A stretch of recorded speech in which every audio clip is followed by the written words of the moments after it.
وكذا. أرجو منك تشوف عن صناعة المحتوى. يطري على بالي الآن أننا نسولف عن قصة اللي هي عن عقال. ايش رايك يا ابو امجد؟ العقال.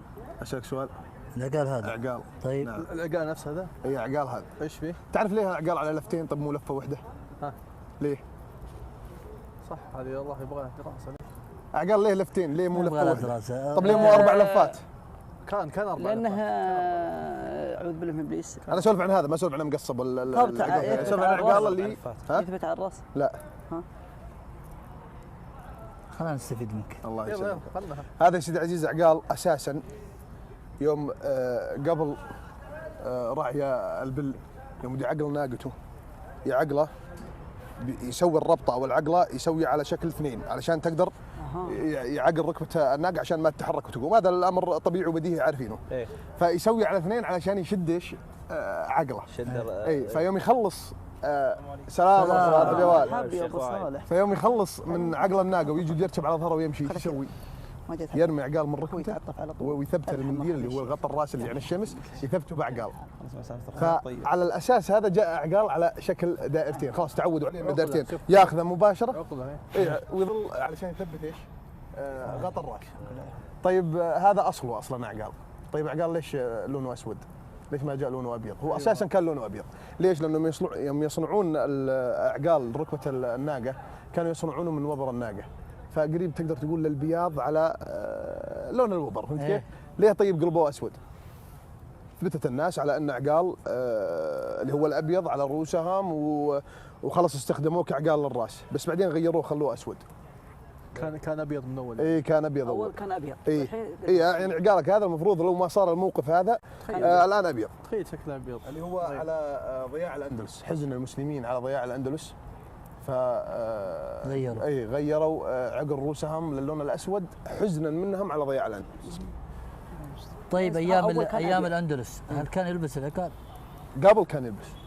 من قبل ايش طيب كان في تماثيل وفي تماثيل الحضارات تمام ورسومات الحضارات كانوا يلبسون عقال من قبل. بس يلبسون على شماغ ولا على ايش؟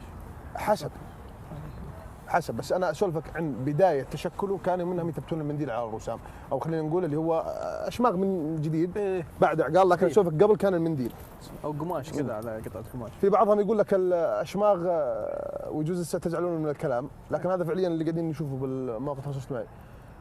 نزلت مقطع اني اسولف عن اصل اشماغ. انا تابعته. تابعته؟ جاني انا رد هذا ما سولف من عنده يجيب كلام من عنده. ليه؟ لأنه يقول لك أساساً الشماغ اللي على راسك اللي أنت تقتدي به واللي هو أساساً يعني حضارة لك وحضارة لها لك قبل هو أساساً سفرة. سفرة أكل. معلومة جديدة والله ما أزل عليك. أصلاً خلينا نعلمكم أصل الشماغ من وين جاء. أصل الشماغ من بلاد بين النهرين. حلو؟ في رسمات على شماغ هي مثلاً شماغ وائل اللي هي الشبكة الداخلية هذه. تعرف شنو هذه؟ شبكة الصيد. شبكة ايش؟ شبكة الصيد. هذه نفسها هذه. اي اللي ترمز لشبكة الصيد. ترمز اللي هو رمز تشكيلي لشبكة الصيد. نجي على الخطين اللي هن النهرين دجلة والفرات. تمام؟ اللي هن الخطين الموجودات في الشمال. ما بين الخطين اللي هي امواج النهر. هذا اساس اللي هي متعرجة. اي هذه اللي الابيض. اي ما هذه. طيب هم يعني مثلا هذا هذا الخطين اللي هن النهرين. ايش مالك حلو؟ بس ابغى اشوف. هذول هن النهرين. طيب هذه الشكل الثاني اللي وين؟ هذا الشبكه وهذا امواج الثاني. الماء وين؟ يعني نشوف اللي الحين يمكن هذا اللي هي امواج ما بين النهرين. شوف التصاميم يمكن التصميم كان يرمز لاشياء بس الان مع التطورات والتقنيات صارت اشكالها مختلفه. يا عيني عليك. صار في تطور. يقولوا لك ان السفره خلينا منطقيين العرب تعرفون عندهم عزه نفس. وينظر لاي شغله بكرامه.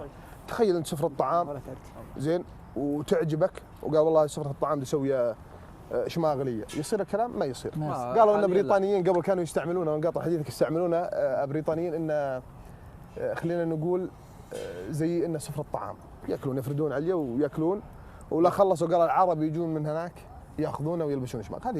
هذه حتى بالفكر ما تطلع معك. يعني حتى ودك تفكر بالكلام غير صحيح. سفرة قماش اي كانت. بس هنا يعني تشويه منهم. وتاكيد للكلام هذا انه ما كان سفره طعام، انا رحت جبت وبحثت ودورت لما جبت صوره وجوز شفتوا بالمقطع صوره انه فعليا البريطانيين نفسهم كانوا يلبسون اشماغ غطاء على رؤوسهم. فكيف طيب هم كانوا مره يسوون سفره يعني مره يحطون على رؤوسهم؟ فالكلام فيه منه ايش؟ تناقض. اي في بعض الاحيان كلام مبين الصح وين ومبين الغلط وين. اقعد وانت مستريح اقعد. لا والله. وانت متريح. فهذا اصل اشماغ وهذا اصل عقال، وهذا ليش لون اعقال. طيب والثوب. الثوب ثوب عربي. شوف الثوب انا اعتقد غير انه موضوع عربي حتى بوقت الاسلام. كملها. يعني على يبغى ايش تشرح له على كل شيء.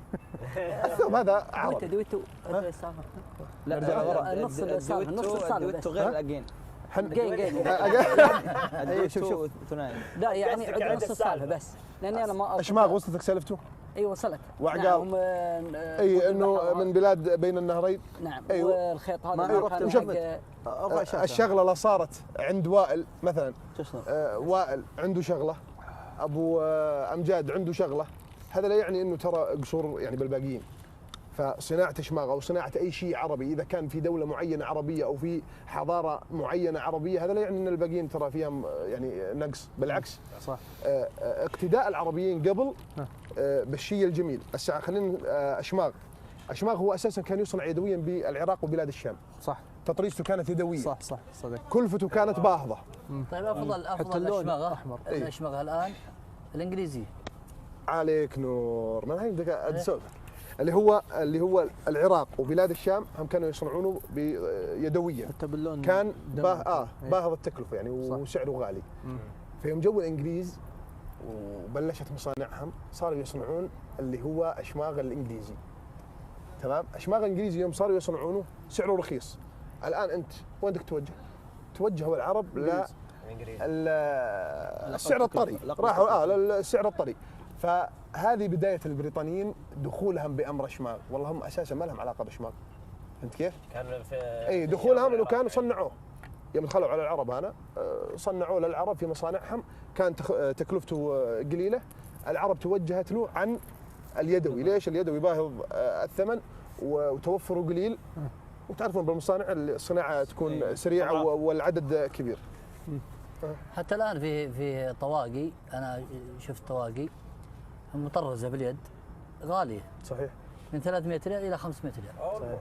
انا عندي هذه ماخذها 8 ريال. 80 والله 80 يعني يردني. المشكله انها ليت على الراس يسوى بس. الله. لا اقول ليت على الراس يسوى. شوف انا بعطيك معلومه يا وائل ولا يهون الشباب.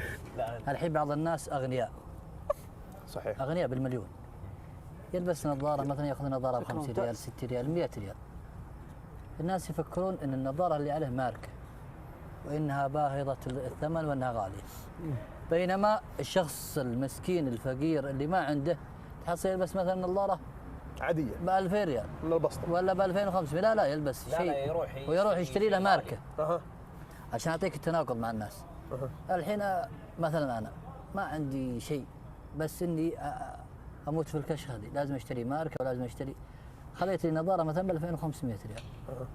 والناس يعرفون ان ابو امجاد ما عنده شيء، ما عنده مبلغ ولا عنده سيوله ولا. الناس مع انها ماركه وكذا اللي ما يفرق يقول النظاره هذه قيمتها ما تتعدى 100 ريال 50 ريال. بينما الشخص الغني لابس نظاره بقيمه رخيصه. هلا بينما الشخص الغني